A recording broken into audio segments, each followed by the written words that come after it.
media-media jamu, tanpa media obat, tanpa surat-surat, tanpa amal-amalan, tanpa bantuan jin, tanpa apa macam-macam, ini kok bisa? Nah, jawabannya seperti tadi para pemirsa. Jawabannya adalah pada saat kita membentur suatu tempat di mana di batas pikiran kita mungkin ada jalan, ternyata Allah masih menyediakan jalan, asalkan dalam hidup ini kita memiliki suatu keyakinan. Oke, Ustadz. Nah, kekuatan doa di sini adalah memiliki salah satu faktor yang penting, begitu ya, Ustadz ya. Apakah pada saat si pasien datang ke klinik terapi berikan sebuah doa-doa tertentu atau amalan-amalan tertentu untuk lebih menguatkan lagi mengenai proses penyembuhan dari cobaan atau ujian mengenai kondisi kesehatan si pasien tersebut? Tidak ya, di sana kita tidak memberikan amalan-amalan, kita memberikan surat-surat, kita tidak menyuruh pasien untuk berdoa-doa. Yang kita harapkan dari pasien adalah berbanyak berbuat baik dalam hidup ini.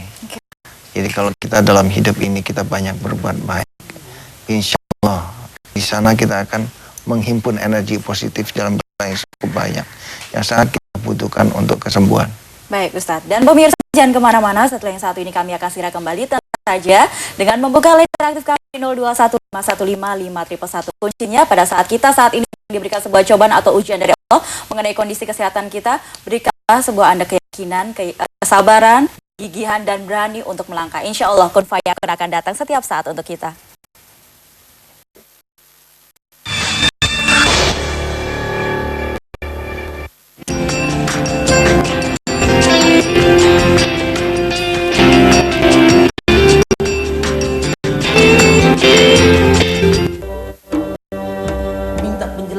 Sampai sekarang pun saya belum bisa dikatakan salah.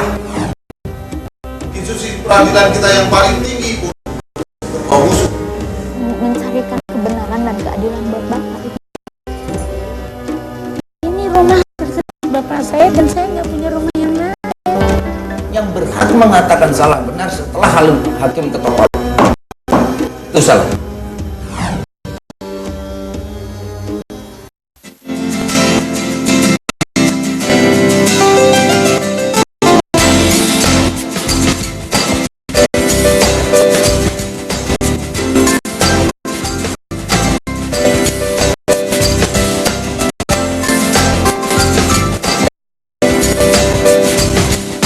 Informasikan tempat-tempat belanja dengan barang-barang berkualitas dan harga murah.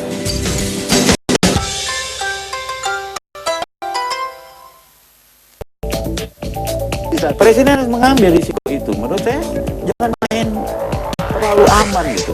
Kasihan Presiden tahun 2014. Jadi bukan bicara masalah koalisi, terserah orang bagi kue. Supaya Presiden kita itu benar-benar dimusuhi koruptor. Orang kolusi itu lebih kalah lagi. Kalah mentalnya, kalah segala macam. Supremasi oknum ini, supremasi hukum dari atas.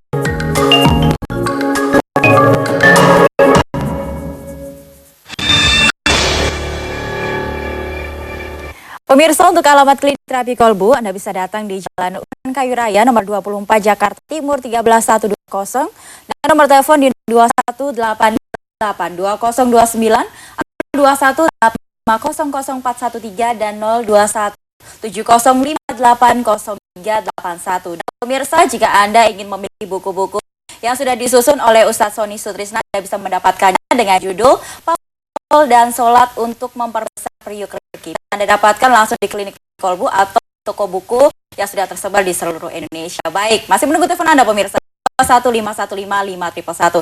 Nah, Ustadz, kalau mungkin bisa dijelaskan pada pemirsa Jakti, sebenarnya tahapan terapi atau pada saat si pasien datang pertama kali ke klinik terapi kolbu itu sebenarnya rentetannya juga seperti apa nih, Ustadz? Ya, jadi para pemirsa, karena kita di terapi kolbu ini kita menyediakan jamu, kita tidak menyediakan obatan, kita juga tidak menggunakan pijat-pijat atau urut-urut, tidak menggunakan suntik-suntik, tidak juga menggunakan amalan-amalan, atau surat-surat atau zikir-zikir, kita tidak menggunakan itu semua. Jadi yang ada di sana hanya meditasi ya. Jadi kalau misalkan para datang ke sana berobat, itu yang pertama kali dilakukan adalah terapi dengan cara meditasi tadi. Para asisten dulu itu kurang lebih sekitar 1 jam. Nah setelah itu baru oleh saya sendiri. Jadi 100% pasien yang hadir di sana itu kami tanganin bersama-sama. Jadi saya bersama dengan asisten saya, kita nanganin pasien. Jadi tidak ada yang namanya pasien datang ke sana terus pada saat penanganan saya tidak ikut menangani. Jadi semuanya saya ikut menangani karena saya pikir pasien kan datang ke tempat kita mungkin ingin supaya saya ikut menangani. Jadi saya berusaha semaksimal mungkin untuk itu hadir dan menangani para pasien. Jadi cuma itu saja. Jadi datang kita lakukan meditasi untuk menangani para pasien. Dan hampir 100% para pasien yang datang ke sana, lalu yang kita tanganin pertama adalah kepala. Karena kebanyakan sebagian besar energi yang di daerah kepala itu kebanyakan yang sebaiknya kita turunkan dulu ketegangannya sebelum kita berbicara besar, tumor dan segala macam. Oke, ini kalau dibandingkan dengan yang lain, ini bagaimana Ustadz mengenai banyak sekali keluhan yang di kepala Ustadz? Apakah ini dalam hal penyakitnya lebih ke pusing atau kepala terasa berat dan tegang atau seperti apa sebenarnya Ustadz? Iya, ketegangan di daerah kepala itu dirasakan pusing. Ada yang sepertinya tidak rasa apa-apa, tapi biasanya si penderita mungkin tiba-tiba lemas gitu ya, atau nafsu makannya tiba-tiba berkurang, tiba-tiba badannya juga kaki-kaki juga rasa dingin, tangan juga dingin, atau mungkin bisa juga untuk kasus lain misalkan tiba-tiba timbul cemas, timbul rasa takut yang berlebihan, dada berdebar dan banyak sekali macam-macam. Nah atau mungkin juga bisa tiba-tiba muncul benjolan di payudara atau di rahim, ya, macam-macam. Nah ini semua diakibatkan oleh ketegangan di daerah kepala. Jadi bukan kemudian harus berefek pusing, gitu. Tapi kebanyakan kalau sudah tegang di kepala, biasanya kepalanya sendiri juga kurang nyaman. Nah bagaimana halnya dengan penyakit-penyakit yang mohon maaf sudah berat sekali atau sudah terkomplikasi nih Ustadz? Misalkan dengan penyakit-penyakit kanker, tumor, mungkin ada stadium yang lanjut begitu Ustadz. Apakah di sini pun ada pasien yang sudah ditangani oleh klinik terapi kolbu yang alhamdulillah setelah dijabah dengan Allah, alhamdulillah penyakitnya sudah sembuh atau sudah tertangani melalui klinik terapi kolbu? Iya, para pemirsa, sekali lagi saya selalu ingatkan diri saya bahwa yang bisa memberikan kesembuhan hanya Allah. Manusia tidak bisa apa-apa, yang bisa memberikan kesembuhan hanya Allah. Nah, berdasarkan pengalaman yang kita alami di terapi kolbu, banyak sekali kita melihat kasus kanker atau tumor misalkan begitu, dia sudah dioperasi katakanlah gitu, tapi muncul lagi, sudah dioperasi muncul lagi. Ternyata pada saat ke tempat kami gitu ya, nah pada saat kita deteksi ternyata di kepala sangat. Ini artinya apa? Penyebab daripada tegangan di daerah kepala ini belum diselesaikan. Jadi walaupun tumor atau kanker diangkat, tapi karena ketegangan di kepala belum diturunkan ketegangannya, dia akan cenderung muncul lagi. Dan saya ingin memberikan sebuah suatu pandangan bahwa ternyata para pemirsa, seluruh tubuh kita ini, baik saya, para pemirsa semua, sudah ada sebenarnya bibit-bibit kanker di tubuh kita. Tapi bibit-bibit kanker itu dia tidak akan muncul kalau kita tidak tegang. Pada saat kepala kita tegang, pikiran kita stres, nah ini berbahaya. Bibit-bibit kanker yang tadinya tidak bangun. Nah, kalau ketegangan tadi itu bisa membangun kanker, maka supaya kanker tadi tidur lagi, maka ketegangan itu harus diturunkan. Jadi kalau cuma kanker aja yang diambil, sementara ketegangan belum diturunkan, maka dia akan bangun lagi di tempat, dia akan bangun lagi, ini diambil, dibangun lagi. Bahwa suatu waktu nanti bisa muncul lagi. Begitu ya Ustadz, ya? Makanya kan banyak orang sudah dioperasi 2 tahun kemudian muncul lagi, udah dioperasi 3 tahun kemudian muncul lagi. Kenapa? Karena faktor pencetusnya belum diselesaikan. Nah di terapi kolbu, pencetusnya itu yang kita selesaikan dulu. Makanya 100% pasien yang datang ke tempat kita yang pertama kali kita turunkan ketegangan itu selalu di daerah kepala. Di kepala. Setelah itu baru kita berbicara tumornya, kansernya, atau ginjalnya, atau prostat, atau lever, macam-macam. Nah, selain diturunkan di bagian ketegangan di kepala nih Ustadz, adakah misalkan cara lain atau tindakan preventif dari diri si pasien sendiri untuk menjaga jangan sampai mengenai kondisi kesehatannya yang dulu dibenarkan oleh klinik terapi kolbu dan diijabah tentunya ya, akan muncul suatu waktu mungkin dari pola makan atau pola gaya hidup juga harus seperti itu kah? Iya jelas, jadi pola makan harus dijaga, pola pikir ya.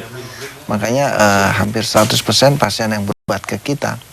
Jadi setelah terapi, pada saat selesai terapi, pulang sekalian bukunya dibawa, ilmunya sekalian dibawa pulang, ilmunya sekalian dipelajari bawa pulang. Kenapa? Karena saya berpikir alangkah indahnya kalau ilmu ini bisa dikuasai juga oleh para pasien-pasien saya, supaya tidak ada ketergantungan, supaya tidak ada ketergantungan. Karena kalau kita mengetahui rahasia satu ayat saja kan harus disampaikan, jangan diumpet. Harus Itulah manusia yang paling bermanfaat adalah yang ingin membagikan sebuah kebaikan tentunya bagi umat, ya begitu ya Ustadz ya? Insya Allah, insya Allah. Seperti itu. Dan pemirsa jangan kemana-mana, setelah jeda nanti kita segera kembali untuk Anda, tetap bersama kami dalam Pendidikan Natura Sore.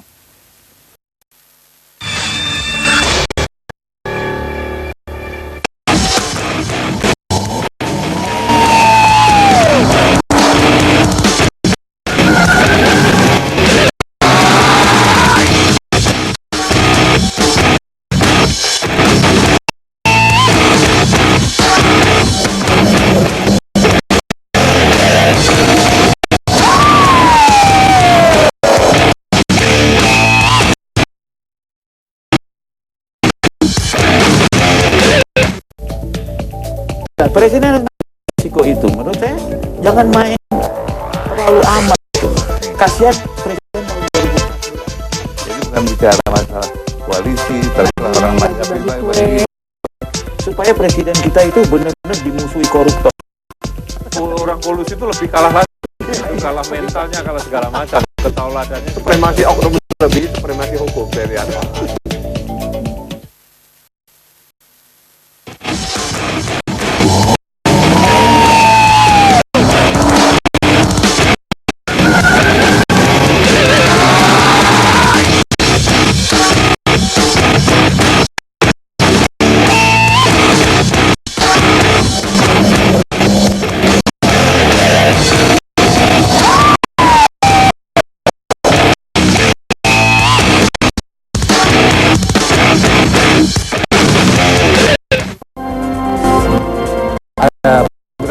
Program di JAK TV itu yang tidak Anda temukan stasiun televisi lain. Di JAK yang sangat santai dan lepas itu ada satu acara yang saya rasa akan membawa JAK TV ke depan. Ada program itu kalau bisa terus ditingkatkan. Jelasan sampai sekarang pun saya pulang saya belum bisa dikatakan salah. Institusi peradilan kita yang paling tinggi pun berbawa busuk. Mencarikan kebenaran dan keadilan buat bapak itu aja. Ini rumah hasil keringat bapak saya dan saya nggak punya rumah yang lain. Yang berhak mengatakan salah benar setelah hakim ketok palu. Itu salah.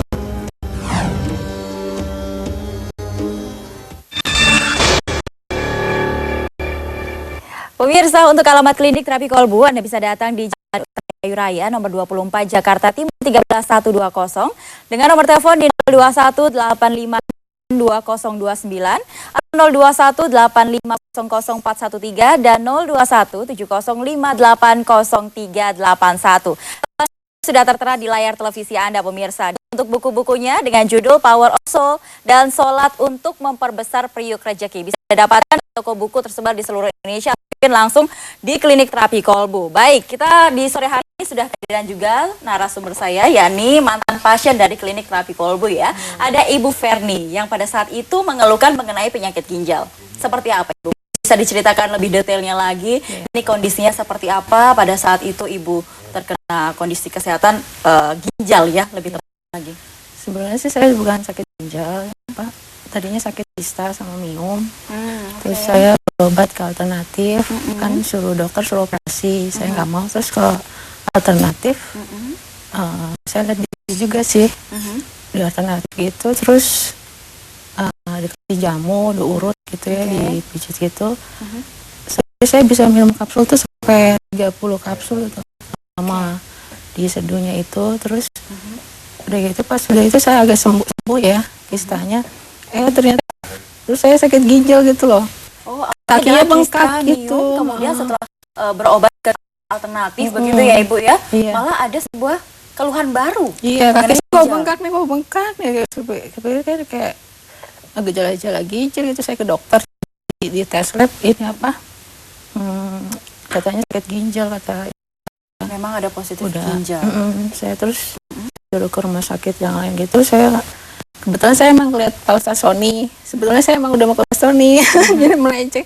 Ya udah terus akhirnya ke Pak Ustaz Sony diterapi selama banyak kali, terus sembuh, kakinya kempes. Alhamdulillah. Iya. Mengenai kista miomnya pada saat itu sudah sembuh. Udah sembuh. Oke, dan kemudian yang mengenai kesehatan ya Ibu ya, yang kemudian datang ke Ustaz klinik Sony, terapi kolbu iya. kepada Ustadz Sony. Iya. Baik, Ibu saya ingin tanyakan mengenai sebenarnya ini tahapan terapinya di sana. Yang saya dengar adalah di klinik terapi kolbu sama sekali tidak ada semua amalan-amalan untuk doa tertentu, zikir tertentu, mengenai herbalnya pun juga tidak ada, ataupun jamu-jamuan juga sudah tidak ada, begitu ya Ibu ya? Iya. Oke, mungkin bisa ditahan terlebih dahulu, kita angkat telepon terlebih dahulu ya. Assalamualaikum, selamat sore. Waalaikumsalam. Dengan Ibu siapa di mana? Ibu Nani Ibu Nani ada di Bekasi di Timur. Bekasi Timur. Baik, silakan langsung ke Ustadz Sony keluhkan di sore hari ini, Bu. Assalamualaikum Pak Ustadz. Waalaikumsalam warahmatullahi wabarakatuh, Ibu. Silakan. Saya sering pusing, Ya. berat, kepala terus suka gemeter badannya, dadanya sering sakit Pak, perut sebelah kirinya juga.